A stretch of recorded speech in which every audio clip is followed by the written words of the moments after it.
Halo, shalom, salam sejahtera bagi kita semua. Oke, baik teman-teman, pada pertemuan hari ini kita akan membahas terkait cacat pada proses pengelasan. Materi ini sangat penting karena dalam dunia manufaktur, konstruksi, perpipaan, otomotif maupun perkapalan, kualitas sambungan las menentukan keselamatan suatu struktur. Salah satu contohnya mungkin kalau teman-teman pernah dengar dulu ada rangka daripada kendaraan bermotor roda 2, ya kan, yang pernah masuk berita dan viral itu terjadi adanya retakan pada sambungan pengelasan setelah diteliti oleh beberapa ahli. Nah, sekarang coba teman-teman bayangkan kalau sambungan las pada pressure vessel retak atau sambungan rangka jembatan mengalami kegagalan akibat cacat las. Dampaknya bukan hanya kerusakan material, tetapi bisa menyebabkan kerugian ekonomi. Bahkan dapat mengurangi resiko daripada safety, yaitu kecelakaan. Nah, jadi hari ini kita akan fokus memahami jenis-jenis cacat pengelasan di setiap metode pengelasan, bagaimana cacat itu terbentuk, faktor proses yang menyebabkan cacat itu apa saja, dampaknya itu apa, dan kurang lebihnya cara pencegahannya. Cuman untuk pertemuan kita kali ini kita belum membahas metode pemeriksaan menggunakan NDT atau non-destructive test dan DT atau destructive test. Fokus kita pertemuan kali ini adalah memang untuk mengetahui, untuk memahami mekanisme cacat pengelasannya terlebih dahulu. Oke, langsung saja kita masuk pada slide yang pertama. Nah, di sini identifikasi cacat pada pengelasan logam, perspektif metalurgi dan integritas struktur. Fabrikasi primer atau tujuannya dari proses pengelasan apa sih? Yaitu menyatukan komponen logam secara ikatan metalurgis, yang padahal dasarnya mendikte distribusi tegangan sisa dan homogenitas pada material. Homogenitas ini secara merata pada material. Nah, apa yang perlu kita ketahui atau mungkin pemahaman apa yang perlu kita cari, yaitu adalah signifikansi kualitas. Apa itu? Menentukan batas toleransi umur kelelahan atau fatigue life. Lalu ada ketangguhan retak atau fracture toughness, dan ada ketahanan korosi. Nah, semua ini itu adalah persyaratan utama bagi kalian yang ingin atau tertarik pada bidang teknik material dan manufaktur. Yang ketiga, kita belajar ada anatomi zona kritis yang pada pertemuan sebelum-sebelumnya juga sudah kita bahas ya. Tentunya terbagi menjadi logam las, logam dasar, dan zona terpengaruh panas atau heat affected zone yang disingkat adalah HAZ, akibat siklus termal yang ekstrim atau akibat daripada perubahan temperatur yang sangat tinggi. Yang keempat, ada dampak fatal defect. Ini defect ya, mungkin bahasa Indonesianya bukan ini, cuman memang dampak fatal dari defect atau cacat. Nah, cacat yang luput bertindak sebagai inisiator retak atau crack initiation, mereduksi kekuatan penampang hingga 30 mencapai 70%. Jadi 30 hingga 70% pada beban yang dinamis. Nah, yang perlu kita lakukan adalah pendekatan QA atau bisa dikatakan QC, quality control. Jadi integrasi pengujian merusak atau destructive test untuk validasi desain dan pengujian tak merusak atau non destructive test untuk inspeksi produksi secara 100%. Jadi NDT dan DT ini saling terikat untuk memvalidasi data pada proses QC daripada proses metode pengelasan, sehingga apabila kita memang melakukan QA paling tidak itu harus melakukan pengelasan berulang kali. Maksudnya berulang kali adalah membuat beberapa spesimen. Tujuannya untuk apa? Untuk dilakukan DT, pengujian merusak 1, ya kan? Setelah pengujian merusak apakah kita bisa NDT? Nggak bisa kan, karena material atau spesimennya kan sudah berbentuknya sudah rusak kan begitu. Contohnya kan seperti uji bending, uji tarik kan begitu. Lalu ada pengujian tak merusak atau NDT. Nah, NDT ini salah satu contohnya, mungkin kalau teman-teman kemarin melihat video saya di pertemuan sebelumnya atau di kelas juga pernah saya bahas, yaitu terkait pengujian berdasarkan penetran. Nah, itu termasuk pengujian yang tak merusak karena hanya untuk melihat apakah ada lubang kecil yang berbentuk atau yang bisa disebut porositas melalui cairan penetran tersebut. Nah, antara DT dan NDT ini pasti akan saling melengkapi sehingga saling memvalidasi data. Sorry ya, agak-agak ngomongnya agak belibet karena memang kebetulan sekarang ini sudah malam ya. Jadi ya NDT dan DT ini memang bertujuan untuk saling melengkapi dan untuk saling memvalidasi data sehingga QC nanti atau laporan yang akan diserahkan itu punya data yang valid, bukan hanya sekedar NDT saja lalu tidak dilakukan DT, kan kita tidak tahu material propertiesnya bagaimana. Oke, kita lanjutkan saja dari slide yang pertama ini, kita lanjutkan ke slide yang kedua. Oke, nah di sini kita perlu memahami istilah dalam pengukuran kualitas pengelasan, cacat atau defect, ketidaksempurnaan atau discontinuity atau imperfection. Jadi di sini teman-teman, kalau teman-teman bisa lihat di sini itu ada 3 grafik yang menggambarkan kalau grafik yang berwarna hijau ini dia itu masih di bawah batas toleransi sehingga aman, walaupun seharusnya apabila terjadi bakal cacat itu juga kita harus benar-benar memang mengulang kembali daripada proses pengelasan kan begitu. Nah, yang kedua ini termasuk cacatnya. Jadi kalau memang sudah masuk ke tahapan yang oranye atau kuning ini, kita memang harus memperbaiki, apalagi yang merah kan begitu. Jadi ini untuk menggampangkan teman-teman apabila nanti teman-teman ingin membuat sebuah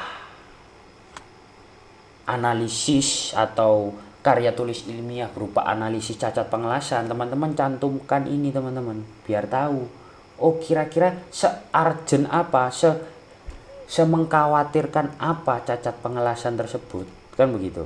Nah, yang pertama ini ada ketidaksempurnaan atau discontinuity atau imperfection. Jadi di sini definisinya adalah penyimpangan fisik kecil, contoh lubang udara yang sangat kecil. Menurut standar internasional ISO 5817, belum tentu melanggar batas aman dan tidak selalu mempengaruhi kekuatan struktur. Jadi pada fase ini atau klasifikasi yang pertama ini, ketidaksempurnaan ini bukan berarti dia selalu harus diperbaiki teman-teman. Karena dia belum tentu melanggar batas aman, batas toleransi, dan tidak selalu mempengaruhi kekuatan strukturnya. Jadi masih bisa dikatakan sebagai pengelasan yang cukup baik, bukan baik ya, tapi cukup baik. Tapi seharusnya tetap kita melakukan yang namanya pengecekan lagi. Nah, pengecekan itu nanti hasilnya adalah data dari material properties ini, ya kan? Apakah memang layak dan sesuai dengan kebutuhan dari pasar, kan begitu. Yang kedua ada cacat pengelasan atau defect. Nah, cacat pengelasan atau defect ini bisa dikatakan bahwa menurut standar Amerika atau AWSA 3.0 atau 3.0, cacat adalah ketidaksempurnaan yang sudah parah dan melebihi batas yang diperbolehkan, batas aman atau batas toleransi yang diperbolehkan. Sehingga benda yang kita las tadi memang harus benar-benar diperbaiki. Dan ini memang keharusan apabila sudah masuk ke tahapan atau fase yang memiliki grafik yang oranye ini teman-teman, atau kuning ini. Jadi ketika kita tidak melakukan perbaikan di fase yang cacat pengelasan atau defect ini, itu akan menyebabkan apa tadi? Kalau saya sudah menjelaskan tadi adalah adanya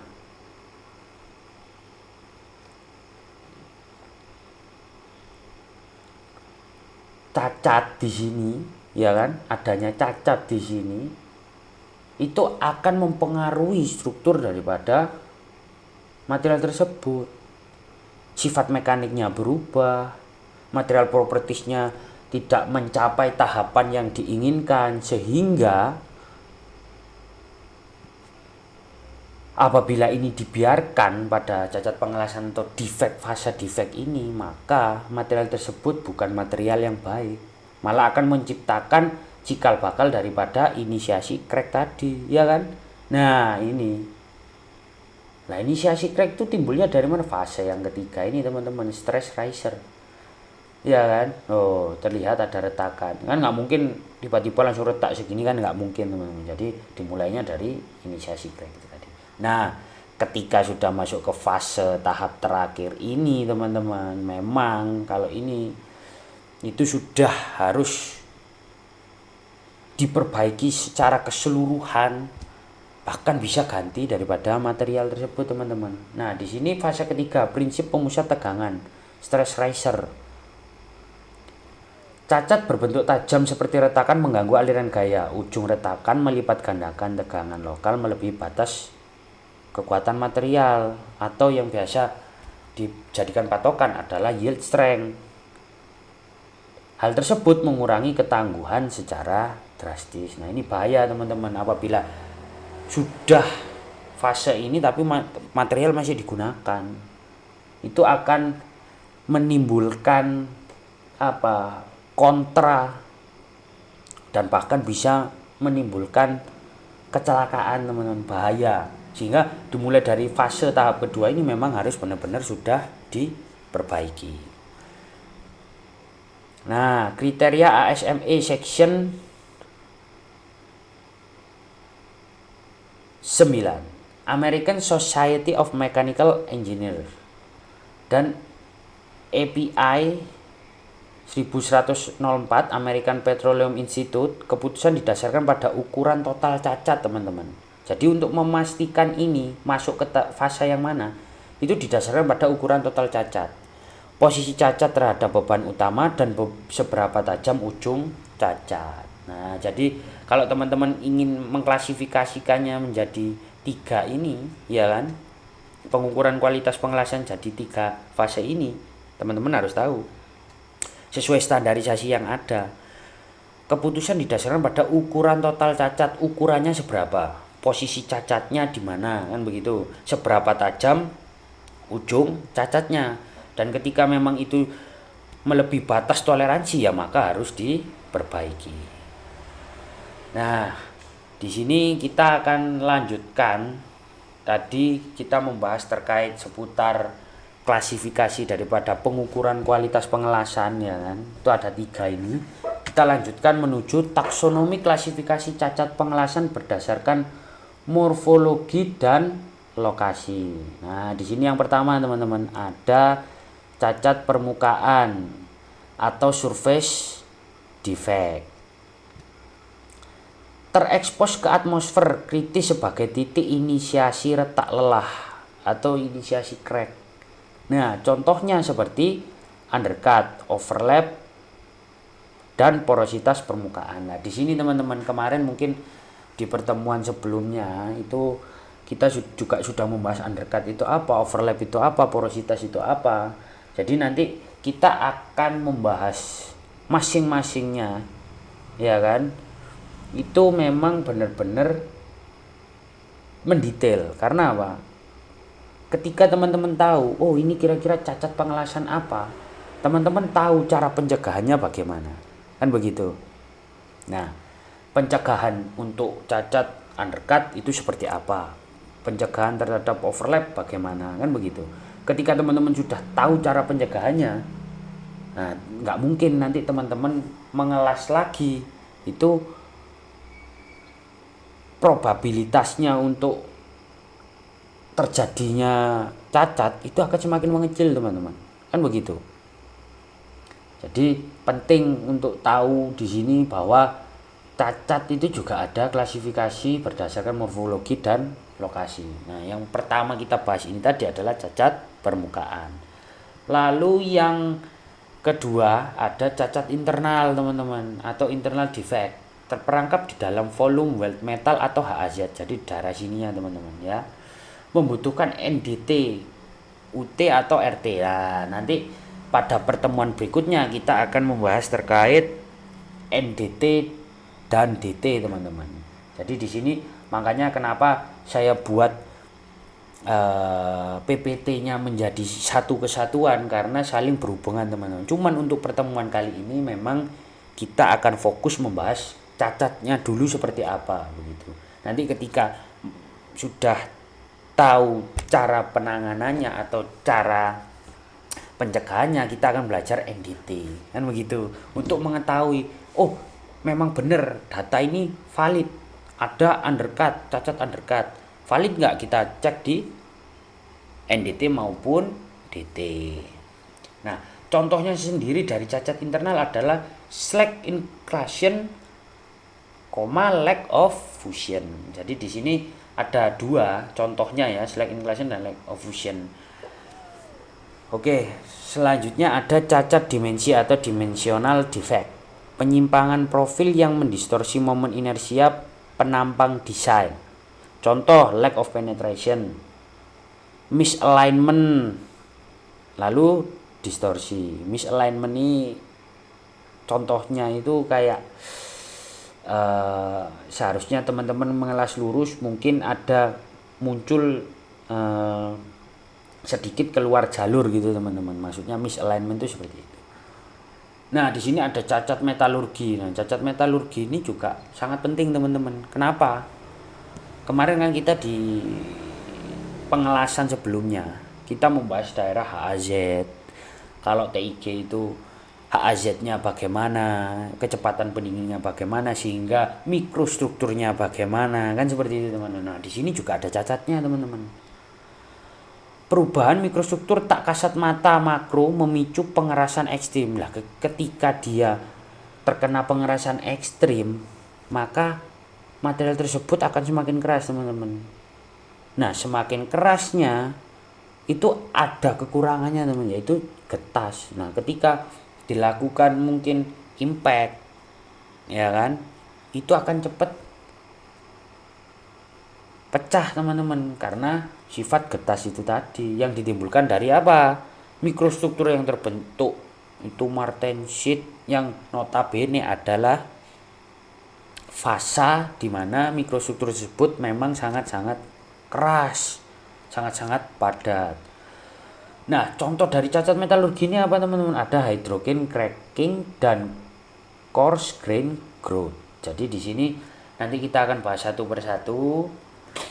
Cacat-cacat yang ada ini klasifikasinya itu ada setiap di metode pengelasan dari SMAW, TIG, MIG maupun oksiasetilin welding atau biasa yang disebut las karbi. Nah, berikutnya di sini ada forensik proses SMAW. Kita masuk ke pengelasan SMAW, ya kan? Cacatnya itu apa saja, identifikasi karakteristik cacat. Nah, di sini ada slack inclusion atau inklusi terak.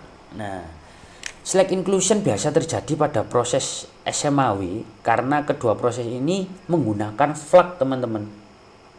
Flaknya berbentuk flak padat. Lah, flak itu menghasilkan lapisan terak untuk melindungi logam cair dari oksidasi di atmosfer atau udara luar.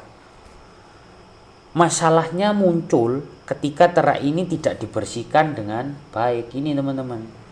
Maka di sini residu flux non metalik yang terperangkap solid di matriks logam atau sudut akar atau root dominan pada pengelasan multilapis. Jadi setelah dilakukan pengelasan, teman-teman memang harus membersihkan dengan bersih, teman-teman. Ketika tidak dibersihkan bersih, maka akan terjadi slack inclusion ini. Dan ini sangat berbahaya. Yang seharusnya logam lelehan ini melekat pada benda kerja, dia melekatnya pada ini, sehingga mudah untuk mengelupas ketika diberi hentakan atau yang biasa kita katakan itu dipalu, teman-teman, ya kan? Nah, secara mekanik slack inclusion ini menjadi titik konsentrasi tegangan, teman-teman. Ketika struktur menerima beban dinamis atau fatigue, retak akan lebih mudah muncul di area ini. Nah, bayangkan saja, teman-teman, sambungan pipa bertekanan tinggi memiliki slack inclusion di root pasnya. Apalagi di sini, teman-teman. Nah, ini teman-teman pertama mengelas pada root pasnya, tapi belum dibersihkan, teman-teman sudah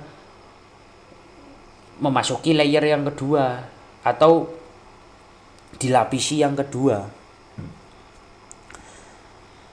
Saat menerima tegangan berulang atau tegangan siklik, ya kan, daerah itu menjadi titik awalnya kegagalan, teman-teman. Nah, di sini slack inclusion ini memang cara pencegahan paling dasarnya adalah membersihkan dengan bersih, teman. Setelah dipalu lalu disikat menggunakan sikat baja atau sikat kawat, sehingga memang di daerah fusion zone yang akan dilapisi lagi oleh pengelasan ini sudah benar-benar bersih. Nah, yang kedua ada porosity atau porositas globular, teman-teman. Di sini gelembung gas H2, CO2 yang hidrogen dan karbon dioksida yang tertahan saat pembekuan mendadak muncul sebagai bintik gelap soliter pada radiografi. Maksudnya radiografi itu di sini, teman-teman, ya, radiografi. Sehingga porosity merupakan rongga gas yang terjebak di dalam logam las saat pembekuan terjadi sebelum proses solidifikasi. Jadi masih cair, teman-teman. Itu ada gelembung gas berupa hidrogen maupun karbon dioksida yang terjebak di sini, teman-teman. Nah,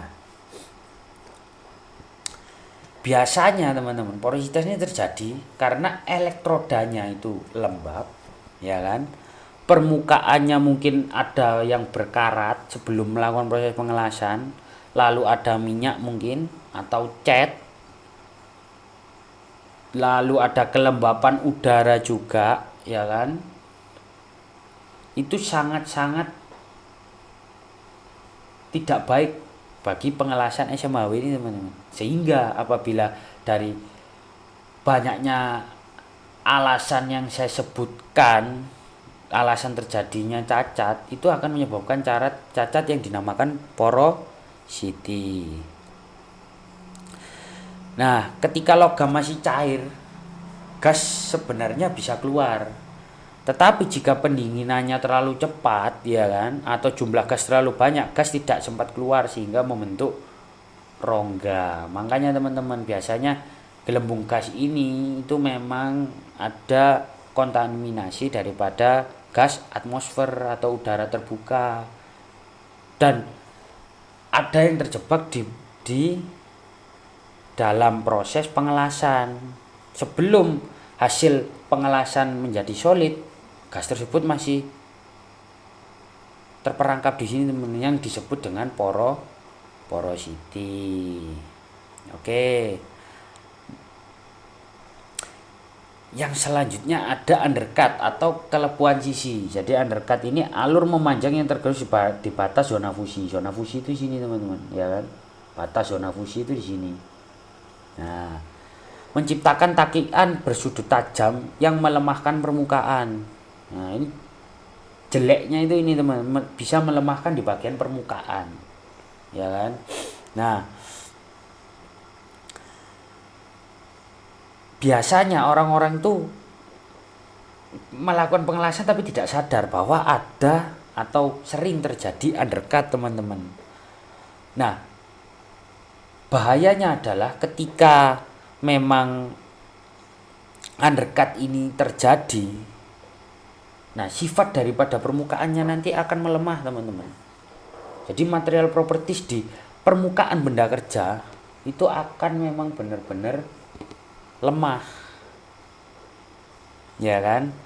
Nah, biasanya terjadi karena apa teman-teman? Arusnya bisa terlalu tinggi, terus laju pengelasannya terlalu cepat, sudut elektrodanya salah, lalu juga bisa menyebabkan selain di sini juga melemahkan teman-teman, ya kan? Itu juga ibaratnya bisa rontok teman-teman, nggak karena tidak melekat secara sempurna. Jadi begitu kurang lebihnya dari undercut. Lalu ada spatter teman-teman, ya kan? Nah, atau percikan las itu ini teman-teman, itu bahaya sekali teman-teman. Bola-bola mikro logam cair yang terlempar dan membeku di permukaan pelat merusak lapisan pelindung baja. Ini sangat betul teman-teman. Nah, ini ada percikan-percikan ini dan akhirnya nanti menempel di sini teman-teman. Dan ini ketika teman-teman membersihkan, otomatis lapisan pelindung yang logam yang ada di sini itu akan rusak teman-teman. Ya ini yang termasuk yang dinamakan juga cacat pada proses pengelasan. Akan tetapi bisa diklasifikasikan bahwa spatter ini itu ketidaksempurnaan, bukan defect, tapi ketidaksempurnaan. Ketika memang sudah terjadi adanya spatter, kita haluskan, lalu bagaimana caranya untuk melapisi logam tersebut? Bisa dilakukan metal spray, bisa dilakukan carburizing.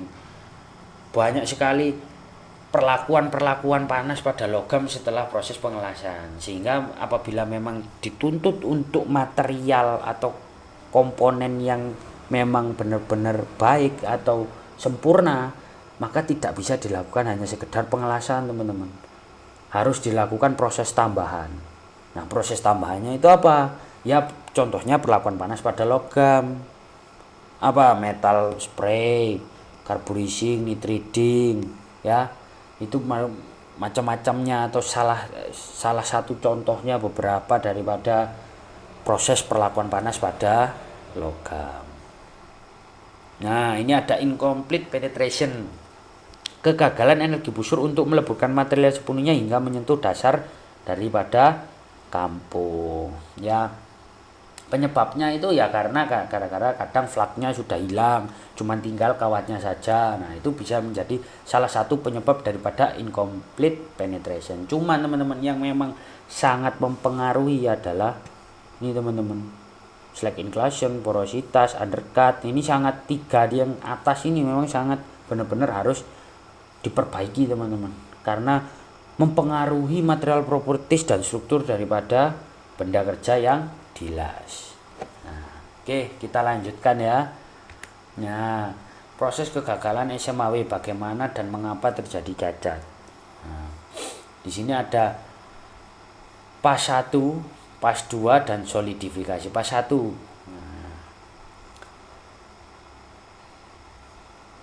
Penyebabnya slack inclusion tadi. Logam cair mendingin terlalu cepat sehingga terak atau kotoran tidak sempat naik ke permukaan. Dan juga apa teman-teman? Ketika teman-teman selesai melakukan pengelasan, tidak dibersihkan dengan cara dipukul dengan palu, lalu disikat menggunakan sikat baja. Akar masalah pembersihan antar lapisan las tidak tuntas. Ini teman-teman harus dibersihkan memang.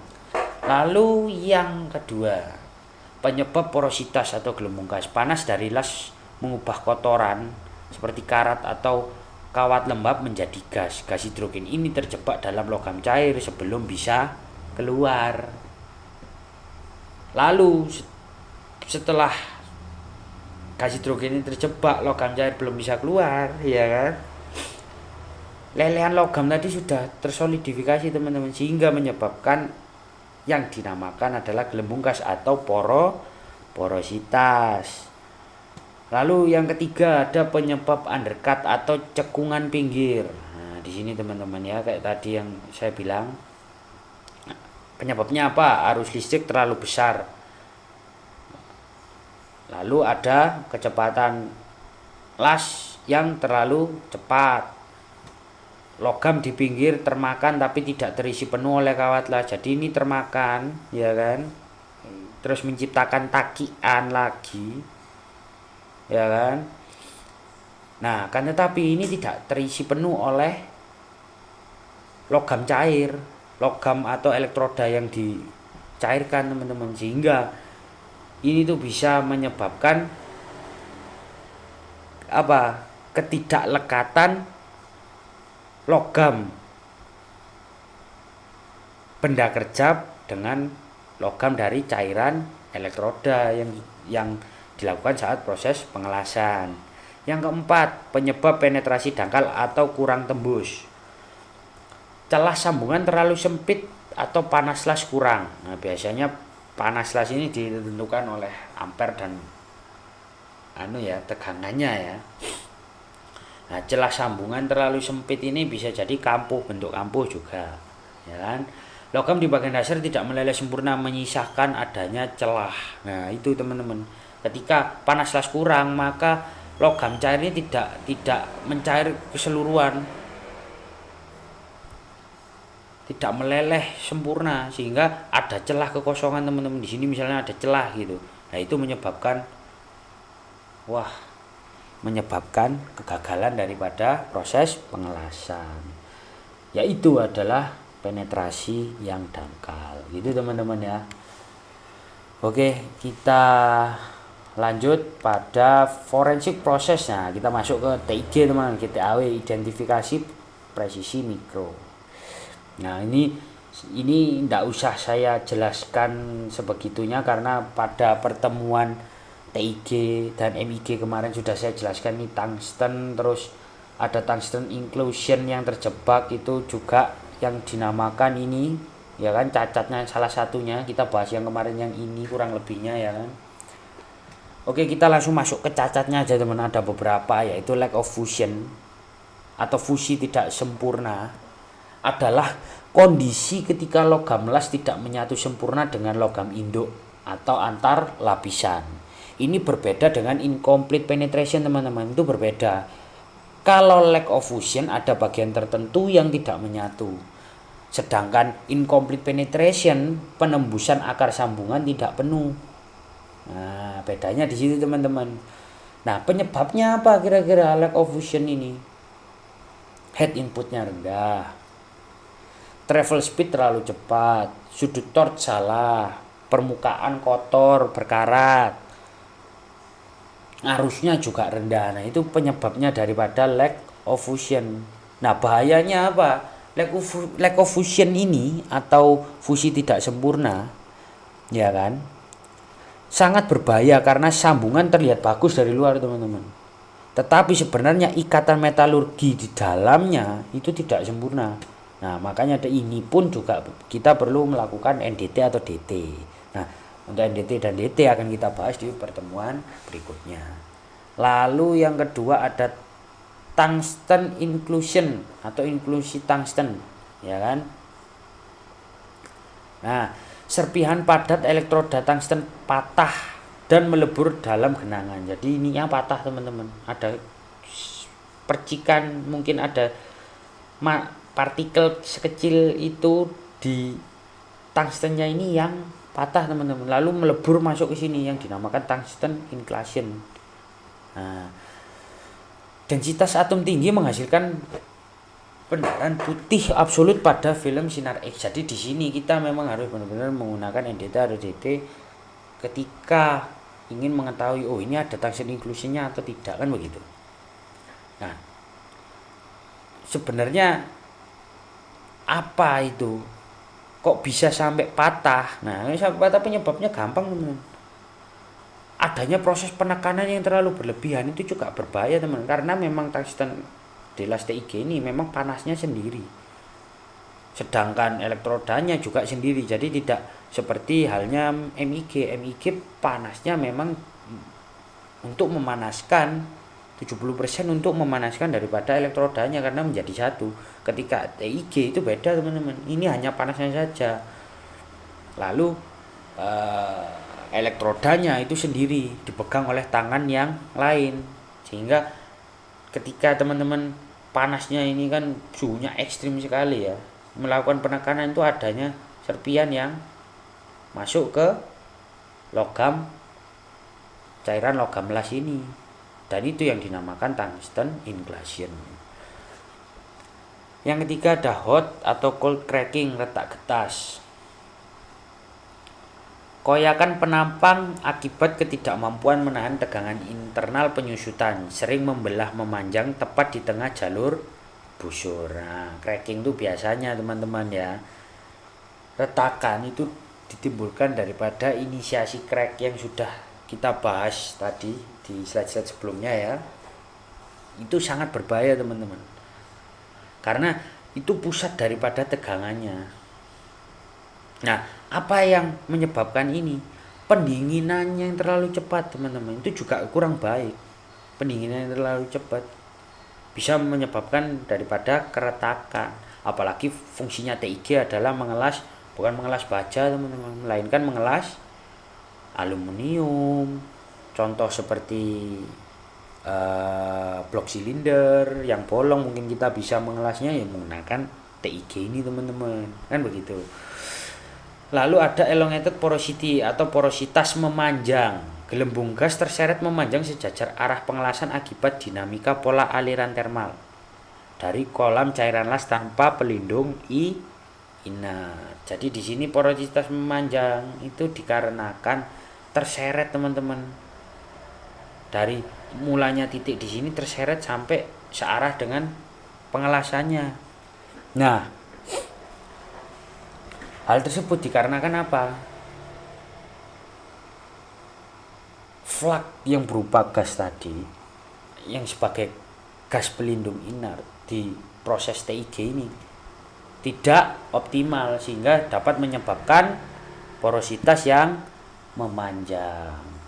Oke ya, ini ada 4, tadi SMAW juga kita ada 4, di sini TIG kita ada 4. Lalu kita masuk ke anatomi kegagalan TIG, turbulensi gas dan metalurgi tegangan. Nah, di sini profil aliran laminar, vortex turbulensi. Nah, di sini kita jelaskan ya kan. Di sini turbulensi fluida pada porositas.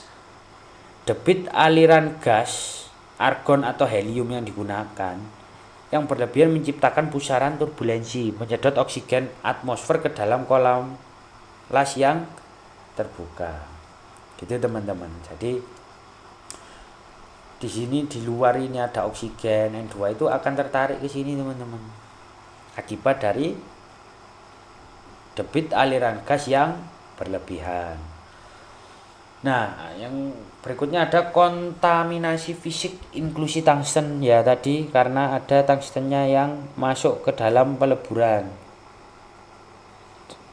ke dalam lelehan logamnya.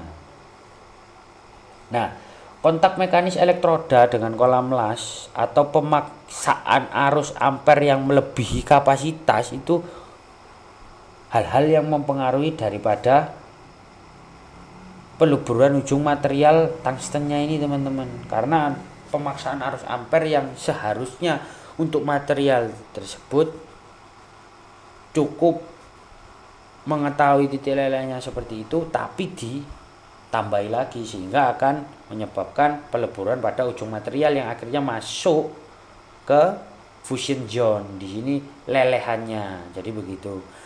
Lalu yang ketiga ada defisit heat input atau lack of fusion. Nah, di sini kecepatan rambat welder lebih cepat dari waktu induksi panas. Jadi kecepatan pengelasannya sangat-sangat amat cepat teman-teman. Sehingga busur gagal meruntuhkan batas butir atau grain boundary dinding logam dasar.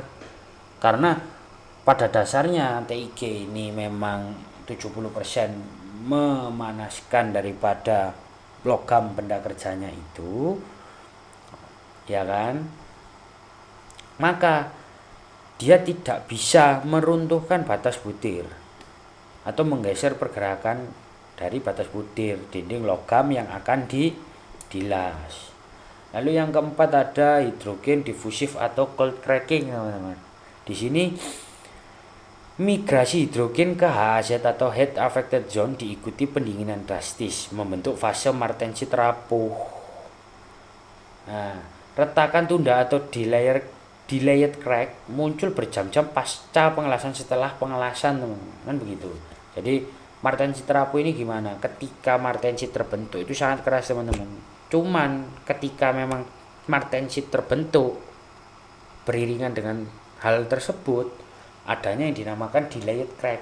Jadi nggak langsung teman-teman, tapi ketika setelah proses pengelasan, setelah akan dingin, nah itu teman-teman terjadi yang dinamakan cold cracking yang muncul berjam-jam setelah proses pengelasan. Nah, ini tadi seputar daripada mekanisme-mekanisme cacat yang terjadi pada proses TIG teman-teman. Lalu kita lanjutkan, di sini ada forensik proses GMAW atau MIG, deteksi, diffusi dan kawah. Nah, di sini kita masuk sudah ke MIG teman-teman ya. Kita sudah masuk ke MIG. Nah, di sini ada 4 juga teman-teman cacatnya. Lack of sidewall fusion atau cold lap. Di sini cairan las bergulir mendahului busur. Jadi cairan las kalau misalnya sambungan T kayak seperti ini itu dia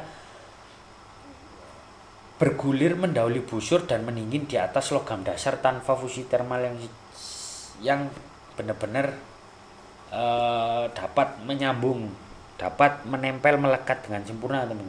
Sangat berbahaya karena tidak terdeteksi infeksi X-ray konvensional teman-teman. Kita harus melakukan pengujian yang benar-benar mungkin bisa dikatakan pengujiannya mahal, tapi memang itu adalah salah satu standarisasi dari saat metode atau proses pengelasan teman-teman. Nah, di sini cairan las bergulir mendahului busur. Nah, itu berbahaya teman-teman. Mendingin di atas logam dasar tanpa adanya pelekatan antara logam lelehan ini dengan logam dari benda kerja. Yang kedua ada cluster porosity atau porositas bergerombol. Nah, jaringan padat mikroskopir rongga gas yang mengelompok melemahkan ikatan mekanis secara eksponensial terhadap beban yang dinamis. Jadi ketika adanya ini teman-teman, maka sifat mekanik daripada sambungan las itu juga akan menurun teman-teman, apalagi diberikan dengan beban atau load, kan begitu. Nah, penyebabnya apa? Penyebabnya juga daripada adanya gas-gas atmosfer. Nah, gas-gas atmosfer tadi adanya dari mana? Dia tertarik teman-teman karena apa? Karena panas dan juga, nah ini teman-teman, ini loh, sama saja dengan ini teman-teman. Untuk porositas itu apa? Tertarik karena apa? Karena adanya gas yang terlalu berlebihan teman-teman. Yaitu gas yang berlebihan juga akan menarik daripada gas atmosfer, karena di reaksi kimia kita juga belajar adanya reaksi adsorpsi, yaitu reaksi tarik menarik antar molekul, sehingga berbahaya apabila terjadi cluster porosity. Sehingga apabila dilakukan penetran test atau yang termasuk pada NDT ya kan, itu akan terlihat teman-teman untuk ini. Dan itu memang harus diperbaiki teman-teman, bukan ketidaksempurnaan, melainkan memang bentuk daripada cacat atau defect. Yang ketiga adalah burn through, jebol tembus. Nah, degradasi material total, energi termal melubangi keseluruhan ketebalan plat dasar, membuang volume logam las ke sisi sebaliknya. Nah, ini kenapa heatnya terlalu berlebihan teman-teman. Dan juga metodenya pengelasannya juga salah. Kalau teman-teman biasanya tahu itu apa gitu namanya, bolong, kita mengelas yang tujuannya untuk menyatukan malah membuat bolong teman-teman. Nah itu juga berbahaya teman-teman, karena apa? Ketika ada lubang itu tadi, mau nggak mau ya kan, ukuran asal daripada material kan juga terbuang teman-teman. Sehingga kita harus menambahkan, memang benar-benar menambahkan elektroda lagi untuk menutup bolongnya itu tadi atau burn through ini ya kan. Ketika itu sudah terisi, baru kita melakukan yang namanya pengelasan finishing untuk ibaratnya menambahi layer, sehingga kekuatan mekaniknya juga akan meningkat. Tapi tidak disarankan teman-teman, apabila teman-teman belum mahir dalam melakukan pengelasan, lalu melakukan pengelasan dengan tidak adanya pengetahuan seputar metode pengelasan bagaimana ya kan, posisi pengelasan dari 1G hingga 6G seperti apa, lalu di sini teman-teman melakukannya juga dengan heat yang terlalu ekstra atau ekstrim ya kan, maka akan terjadi bolong ini teman-teman, itu burn through. Ini sangat berbahaya teman-teman, dan sebaiknya teman-teman harus menyesuaikan dari parameter setiap metode pengelasan. Yang keempat ada crater crack atau retak kawah. Retakan menyerupai bintang di titik akhir pemberhentian busur, terbentuk akibat penyusutan paksa tanpa teknik penutupan kawah yang tepat. Jadi biasanya di akhir jalur pengelasannya teman-teman. Penyebabnya apa? Penyebabnya elektroda atau teman-teman menarik anunya terlalu cepat ya, elektrodanya menarik ininya, busurnya ini juga terlalu cepat, itu juga berbahaya teman-teman. Salah satunya menimbulkan crater crack ini. Dan juga elektroda yang langsung ditarik itu juga nggak bisa mengisi dengan sempurna, sehingga menimbulkan adanya crater crack ini teman. Nah, kalau ada crater crack ini ya kita harus kalau biasanya di bengkel itu harus di grenda lagi, diratakan. Setelah diratakan dibuat kambuh lagi, baru kita mengelas lagi teman-teman, karena memang bahaya ini teman-teman. Setelah crater crack berbentuk bintang, dia akan menyebabkan growth crack atau rambatan retak. Ketika ada rambatan retak, maka di jalur pengelasan itu juga akan kurang kuat. Nah ini sangat dihindari teman-teman. Makanya ketika kita selesai melakukan pengelasan itu nggak boleh langsung sudah sampai di ujung langsung kita tarik, enggak, tapi harus kita beri tekanan sedikit agar apa teman-teman, elektrodanya mengisi daripada jalur akhir pengelasan. Nah oke, selanjutnya, nah ini teman-teman contohnya crater crack ini. Nah ini ya kan, ini bahaya teman-teman ketika ada di sini. Nah ini nanti akan merambat teman-teman menjadi rambatan retak atau crack growth. Nah nanti retakannya sama ini, nah itu juga berbahaya. Makanya ketika ada ini sudah terjadi crater crack, maka dianjurkan untuk sampai sini teman-teman, biasanya itu digrenda dulu segini, lalu dibuat kampuh lagi, kita melakukan pengelasan dari sisi sini sampai ke sini, ya kan. Nah, sampai di sini teman-teman nggak boleh langsung ditarik seperti ini, nggak boleh, tapi ditekan lagi ke sini supaya dapat mengisi kekosongan logam yang leleh. Nah, di sini anatomi kegagalan MIG, transfer mode dan penyusutan volumetrik. Nah, di sini disrupsi wear fit pada cold lap terjadi pada mode short circuiting transfer, laju umpan kawat melebihi kapasitas panas busur, ya kan. Lelehan tumpah seperti lilin dingin di atas plat yang belum mencapai titik leburnya. Yang kedua, gaya traksi pada crater crack, penyusutan volumetrik masif saat pendinginan. Nah, itu karena pendinginan itu teman-teman, sehingga jika dimatikan mendadak, tepi kawah membeku cepat dan mengoyak central phase atau fusion zone, biasanya di situ semu solid atau masih zone ya di sini. Jadi seperti yang saya jelaskan tadi, memang tidak boleh dimatikan mendadak teman-teman atau diangkat, maka perlu ada tekanan sedikit dari elektroda untuk mengisi bagian ini sehingga tidak timbul daripada crater crack. Lalu dekomposisi permukaan pada porositas MIG sangat sensitif, ya kan? Pelumas pabrik, cat atau embun terdekomposisi menjadi gas hidrokarbon oleh plasma ketika gas pelindung tertiup daripada angin. Jadi itu teman-teman, adanya cat kerak. Nah, ketika dia terkena panas itu terdekomposisi menjadi gas hidrokarbon. Nah, gas hidrokarbon tadi oleh plasma ketika gas pelindung tertiup daripada angin sehingga masuk ke dalam lelehan logam. Sebelum lelehan logam tersolidifikasi, itu dia terperangkap di dalam teman-teman sampai dia menjadi solid, sehingga yang dinamakan adanya porositas. Lalu yang keempat, surplus thermal pada burn through. Pada plat tipis, head input berlebihan atau voltase tinggi dengan travel speed lambat meruntuhkan tegangan permukaan cairan. Logam jatuh akibat adanya gravitasi. Kan begitu teman-teman. Jadi dia pakai voltasenya tinggi, head inputnya sangat tinggi teman-teman. Tapi lajunya lambat. Nah, ketika laju lambat yang terjadi apa teman-teman? Bolong atau yang dinamakan burn through ini. Nah, burn through karena apa? Karena adanya pengaruh dari gaya gravitasi. Nah, ini merupakan 4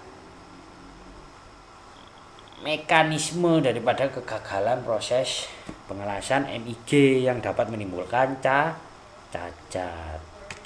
Nah, selanjutnya kita yang terakhir adalah forensik proses OAW, oksiasetilin. Di pertemuan kemarin mungkin kita juga sudah membahas sedikit ya untuk cacat-cacatnya mungkin. Nah, di sini ada excessive distortion atau deformasi plastis berlebih, perubahan dimensi makroskopis berupa lengkungan, puntiran atau penyimpangan sudut yang melanggar toleransi keteknikan struktural. Nah, di sini kegagalannya itu apa teman-teman? Adanya deformasi plastis berlebih. Kenapa kok bisa begitu, ya kan? Nah, di sini ketika melakukan pengelasan teman-teman, tentunya kalau teman-teman menyambung plat gini dengan butt joint itu nggak bisa teman-teman melakukan sisi ini terus langsung baliknya, nggak bisa teman-teman. Jadi di sini di titik dulu di bagian ujung-ujungnya kalian melakukan pengelasan di sini sebanyak 1 cm, di belakang juga harus 1 cm agar mengurangi daripada deformasi plastis yang berlebih. Contohnya apa? Lengkungan ini. Nah, ini melengkung teman-teman, berbahaya. Jadi sekarang kalau permintaannya dari konsumen dia cuma butt joint lurus saja, masa melengkung gini? Dan nanti ketika melengkung kita luruskan lagi apa enggak merusak ini sambungan pengelasannya? Kan pasti merusak, sehingga metode dan cara daripada pengelasan itu juga sangat ditekankan benar-benar teman-teman. Nggak boleh seenaknya sendiri, akibatnya juga akan terjadi deformasi plastis berlebih. Yang kedua, oxidation dan brittleness, oksidasi reaktif. Permukaan area fusi tampak hangus, bergerak kasar dan kehilangan keuletan atau ductility. Sangat rentan patah mendadak di bawah beban kejut. Nah, beban kejut ini contohnya apa? Impact, teman-teman. Nah, gara-gara apa kok dia bisa keuletannya berkurang? Rentan patah karena yang terbentuk adalah martensit. Dan martensit itu sifatnya sangat keras. Ketika pendinginan terlalu cepat, maka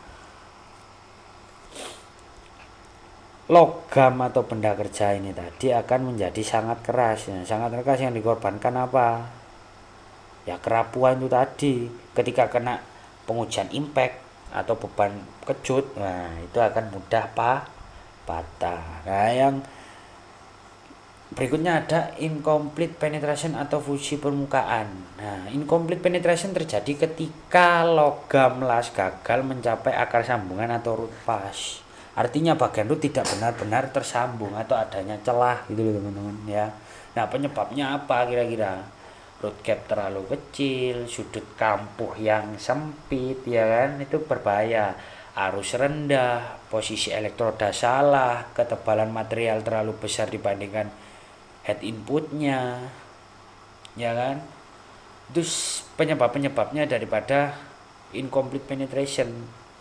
Kalau root passnya nggak keisi ya berarti pengelasan itu juga dapat dikatakan sia-sia, karena sifat mekanik yang terbentuk memang dimulai dari root passnya, dari akarnya ya kan. Nah, pada sambungan yang menerima beban tarik, teman-teman, akar sambungan adalah area kritis. Nah, kalau root tidak menyatu, maka sambungan sebenarnya tidak memiliki kekuatan dan memiliki titik lemah internal. Nah, itu bahaya, teman-teman.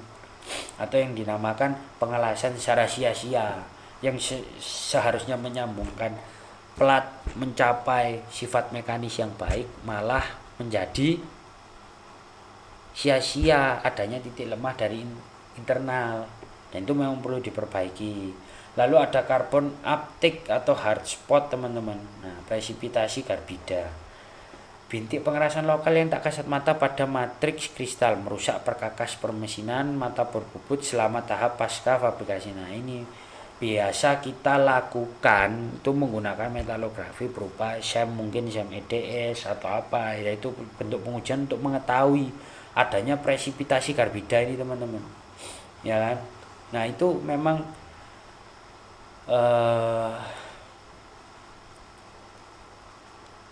berbahaya, teman-teman, karena secara kasat mata nggak kelihatan. Nah, kita harus melihatnya melalui pengujian. Nah, pengujian itu kan dibagi ada dua, teman-teman, NDT dan DT.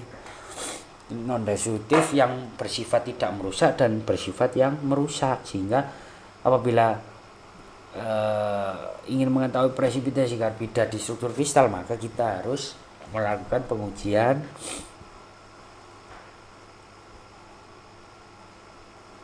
dari metalografi. Salah satu contohnya seperti SEM EDX itu tadi, teman-teman. Oke. Nah, ini ada anatomi kegagalan OAW ya. Dinamikanya, mekanismenya itu. Nah, siklus kontraksi asimetris atau distorsi, panas api menyebar luas secara lambat, mengekspansi HAZ secara masif, pendinginan memicu kontraksi volume yang menarik geometri plat. Nah, adanya tadi distorsi. Lalu ada afinitas kimiawi oxidizing flame, suplai oksigen berlebih ya kan. Kan kita harus mengatur, kalau kemarin UAW itu harus mengatur bentuk daripada nyala apinya. Ada nyala api oksidasi, ada nyala api seimbang, ada nyala api karburasi kan begitu, tergantung dari perbandingan komposisi gasnya. Suplai oksigen berlebih bereaksi membakar unsur paduan penguat yaitu mangan atau silikon, menghasilkan presipitasi oksida internal yang sangat getas. Dan ini kalau getas ya bisa terjadi patah. Yang ketiga ada faktor dimensi atau penetrasi dangkal. Nah, diameter nozzle obor terlalu kecil untuk rasio material atau jarak inti nyala inner cone.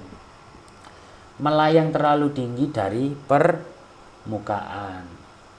Nah, yang keempat, difusi struktural, carburizing flame atau nyala karburasi. Kelebihan gas asetilin mentransfer molekul karbon bebas ke isi matriks besi cair membentuk cemented FE3C yang meningkatkan kekerasan namun menghancurkan keuletan, menurunkan keuletan atau ductility. Sama-sama, ketika dia keras akan getas juga. Nah, di sini sama sini itu juga akan sama, teman-teman. Tapi kalau di sini memang adanya karbon yang masuk ke Fe, dia menjadi cemented, dan masuknya ini dia berdifusi, teman-teman. Secara apa? Secara interstisi, karena besaran atom daripada C dan Fe ini sudah berbeda, besaran atom Fe, sehingga C ini lebih kecil disosiasi lalu terdifusi masuk dengan difusi yang dinamakan difusi secara interstisi. Nah, nanti teman-teman kalau mungkin mendapatkan ikut mata kuliah perlakuan panas logam, teman-teman juga akan belajar ini tentunya. Nanti ketika teman-teman belajar ini, oh dia ada yang masuk melalui temperatur tinggi melalui permukaan logam yang dinamakan biasanya carburizing, ya kan. Nah, masuknya itu gimana? Jadi gas asetilin ya atau gas hidrokarbon tadi itu terdekomposisi, teman-teman, akibat suhu tinggi. Ketika setelah terdekomposisi terjadilah reaksi adsorpsi antara atom Fe dan C.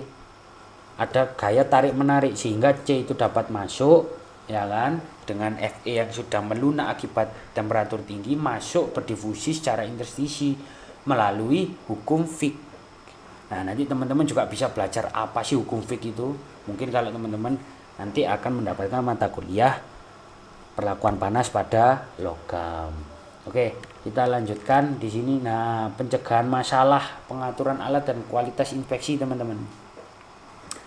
Tahap 1, persiapan bentuk dan kebersihan. Pastikan sudut potongan tepat.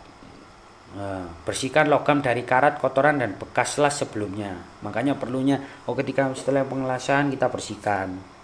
Lalu kok masih ada cacat porositas, ya kita gerinda lagi, teman, bentuk kampuh lagi, kita melakukan las lagi dari awal agar material properties pada sambungan las itu juga akan kuat, teman-teman, sehingga teman-teman melakukan pengelasan ini tidak sia-sia. Ada yang harus dicari daripada pengelasan ini, menyambungkan material yang notabene sesuai dengan sifat material awal. Nah, tahap 2, pengelasan ketat, pengaturan suhu dan kualifikasi tukang las. Lakukan pemanasan sebelum dan sesudah las untuk menghilangkan tegangan dan gas hidrogen untuk menghilangkan apa? Porositas, teman-teman. Kalau ada hidrogen, atmosfer dan segala macam terjebak di situ kan berbahaya, teman-teman. Dan biasanya harus menggunakan operator pengelasan yang bersertifikasi ASME Section 9. Itu nanti ada, teman-teman, kalau memang teman-teman mau menjadi operator pengelasan, jadi harus benar-benar memahami proses daripada prosedur pengelasan, dan juga ada sertifikasi khusus dari posisi pengelasan, dari tahapan-tahapan pengelasan, metode pengelasan itu ada sendiri-sendiri, teman-teman. Lalu yang tahap terakhir adalah pemeriksaan canggih. Metode pemeriksaan bertingkat, cek permukaan secara visual menggunakan RT dan ultrasonik canggih atau PAUT untuk memeriksa bagian dalam sesuai standar ISO 5817. Nanti teman-teman juga bisa kok nyari ISO 5817 ini apa sih. Nah, sekarang kan juga teman-teman nggak perlu nyari di Google lagi untuk nyari apa sih anunya. Nah, nanti teman-teman kan sekarang sudah zamannya AI juga, jadi teman-teman bisa nyari melalui mungkin ChatGPT, Claude dan segala macamnya. Standarisasi tahapan proses pengelasan tuh bagaimana sih, ya kan. Dan sebelum nanti masuk ke NDT dan DT, pastikan dulu teman-teman sudah belajar terkait NDT dan DT kurang lebihnya, sehingga nanti ketika saya memberikan pengajaran di kelas maupun membuat video pembelajaran seperti ini, teman-teman kurang lebihnya sudah tahu, oh yang dimaksud Mas Breng tuh apa sih? Kira-kira NDT itu gimana sih? DT itu gimana sih? Nah, jadi sebelum melakukan sebuah pembelajaran, alangkah lebih baiknya teman-teman membaca dulu. Nah, membacanya dari mana? Tanya saja kepada AI. Tapi bukan saya anjurkan untuk 100% percaya terhadap AI ya. Cuman untuk membantu pengertian teman-teman sebelum melakukan pembelajaran di kelas. Itu teman-teman, supaya apa? Ketika pengajar ini memberikan penjelasan, oh teman-teman kurang lebihnya paham. Nah, kalau sudah paham itu kita sebagai pengajar itu tidak perlu menyampaikan berulang-ulang kali. Dan ketika nanti mungkin ada evaluasi ataupun kuis ataupun tugas, teman-teman nggak usah bingung-bingung membuka materi, tapi teman-teman sudah paham terlebih dahulu. Fungsinya daripada AI adalah untuk membantu teman-teman mengerti. Nah, ini besok teman-teman ya, di pertemuan berikutnya itu akan membahas terkait NDT dan DT.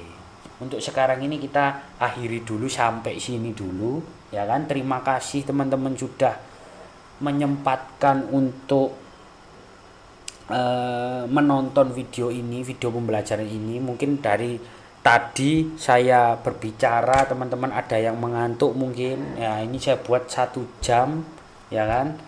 Kira-kira mungkin kalau nanti kita bertemu di kampus atau di lab, teman-teman bisa menanyakan, Mas kira-kira ini bagaimana, begitu saya akan menjawab dengan senang hati, karena memang yang saya utamakan adalah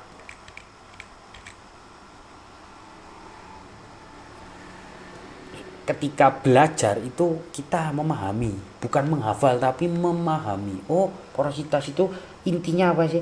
Intinya adalah adanya gelembung-gelembung gas yang terjebak di dalam kawah las sebelum tersolidifikasi. Nah, kira-kira seperti itu teman. Nggak usah sampai, oh porositas itu gimana ya? Oh, menarik udara atmosfer gara-gara apa namanya? Penyebabnya adalah gara-gara heat input yang terlalu panas dan debit aliran gasnya terlalu kencang sehingga menyebabkan. Nah, itu nanti ketika teman-teman buat skripsi harus seperti itu. Tapi ketika teman-teman mungkin evaluasi atau apa, yang saya minta adalah teman-teman itu mengerti, bukan menghafal. Ketika teman-teman mengerti, itu nggak sampai teman-teman nggak bisa menjawab kok. Jawab saja walaupun singkat tapi jelas.